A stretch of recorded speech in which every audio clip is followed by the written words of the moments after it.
Ukrainian forces blow up and destroy 25 Russian tanks in the Kherson city. The Battle of Kherson was a military engagement between Russian and Ukrainian forces which began on February 24, 2022, as part of the southern Ukraine offensive during the 2022 Russian invasion of Ukraine.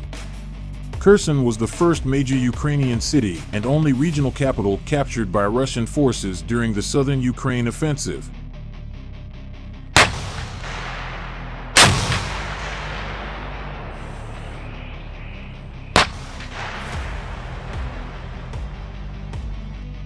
Russian forces invaded Kherson Oblast from the south through Crimea on February 24, with Ukrainian President Volodymyr Zelensky saying, "Our troops are fighting fierce battles near the outskirts of Kherson. The enemy is pressing from the occupied Crimea, trying to advance towards Melitopol."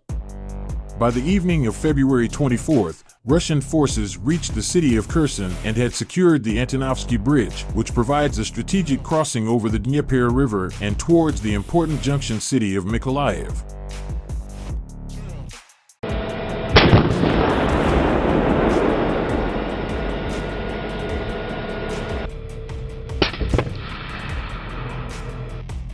Ukrainian forces claim they blew up Russian tanks, infantry fighting vehicles, and command vehicles, and claimed to have killed the infantry.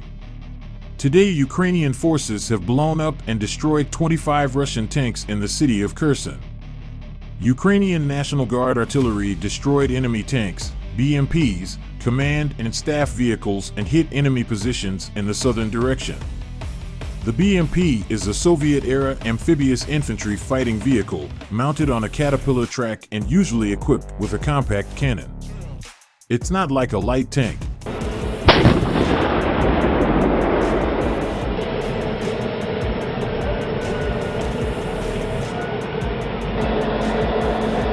The pressure on Russian forces in southern Ukraine deepened over the weekend as Ukrainian forces conducted strikes on Russian military strongholds, targeted sites used by local officials loyal to the Kremlin, and continued to hit the supply lines for thousands of Russian soldiers on the western bank of the Dnipro River. A missile strike in the Russian-controlled southern Ukrainian city of Kherson leveled a cotton mill that was used as a Russian base, Ukrainian officials said on Sunday, after taking credit for an attack on a courthouse downtown that served as a headquarters for the Kremlin-backed military administration.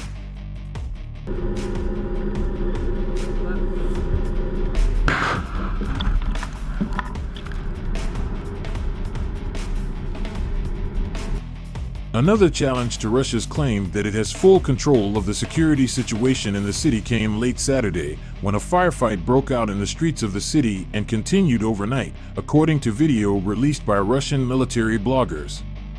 Kherson remains the only regional capital in Ukraine captured by Moscow since the invasion. It was unclear who was involved in the fighting. Local Russian authorities spoke of a raid targeting Ukrainian guerrilla fighters. The Ukrainian military's Southern Command on Sunday night accused the Russians in Kherson city of staging the street fights in order to be able to claim Ukrainian forces were endangering civilians.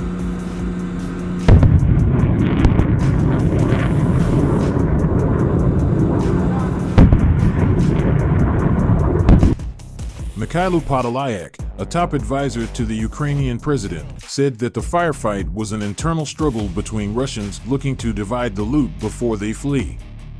Ukraine has been pushing a counteroffensive in the south for weeks, trying to wear down Russian fighters and force their surrender or retreat. But unlike in the northeast, where the Russian lines were thinly spread and quickly overwhelmed by Ukraine's lightning assault, Russian forces in the south have spent weeks preparing for an expected Ukrainian advance and have fortified their positions.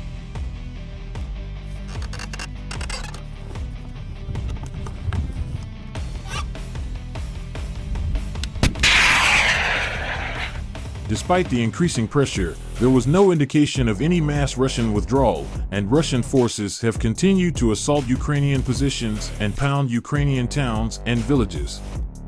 The city of Kherson and the surrounding region are the only land held by Russia west of the Dnipro.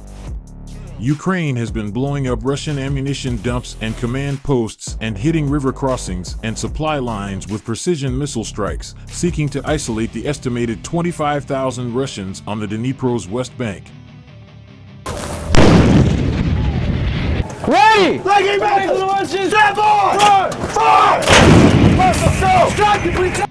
The Ukrainian military intelligence agency said that 4 explosions that destroyed the mill on Saturday were the result of the effective action on the part of Ukraine's defense forces.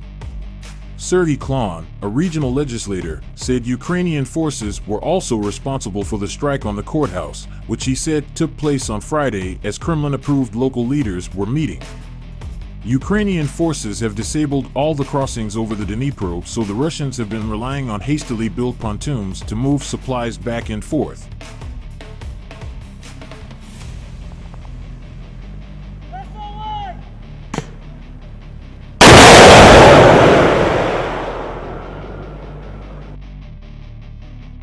On Saturday night, the Ukrainian military high command said that Russians had sunk 9 rail wagons in the Dnipro in an attempt to make a crossing that would allow its forces to retreat. As Ukraine seeks to degrade the Russians' combat capabilities, officials say their ground forces are making slow and hard-fought gains and advancing steadily on the city of Kherson from several directions.